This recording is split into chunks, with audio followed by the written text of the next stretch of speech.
Tukisonga mbele, kamanda wa polisi wa eneo la Pwani Ali Nuno ametoa amri ya kupigwa risasi na kuuawa kwa wahalifu wanaotumia silaha zikiwemo panga ya kuwahangaisha wakazi katika kaunti za Mombasa na Kilifi. Amri hiyo inawadia huku visa vya makundi ya vijana wanaotumia panga kwa shughuli za uhalifu zikizidi kuongezeka, na kama mwanahabari wetu Ann Mburu anavyotujuza, baadhi ya vijana hao wamenaswa katika kamera za CCTV wakiwaibia na kuwajeruhi wananchi.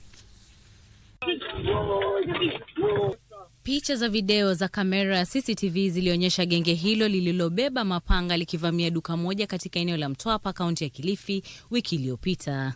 Lalama zimeibuliwa katika mitandao ya kijamii baada ya video hiyo kuenezwa. Ni kufuatia video hiyo ambako maafisa wa usalama wakiongozwa na kamanda wa polisi katika eneo la Pwani Ali Nuno walianzisha msako wa wahalifu hao na kupelekea kutiwa mbaroni kwa washukiwa 5. In Mombasa case we have arrested 2 and here we have 3, giving a total number of the suspects at 5. Baada ya kumtambua kiongozi wa genge hilo anayefahamika kwa jina Muso, maafisa hao wa usalama walivamia maficho yake kwenye makazi ya mamake katika eneo la Vipingo, kaunti ya Kilifi, na kupata mapanga na bidhaa zilizoibiwa. He has 2 homes. One is the home of his mother in Vipingo, and he also resides here in Mtwapa.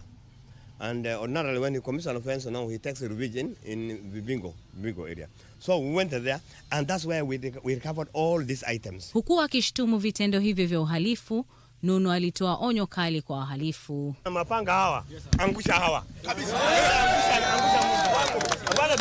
That panga is a dangerous offensive weapon ambayo ikigonga mtu inaua. So wewe unabembeleza maisha, upoteza maisha. Wewe gonga mtu chini. Bana bembeleza. Hiyo tutafanya wazangu. Hiyo hakika. Hapa kaburi itakuwa itazidi.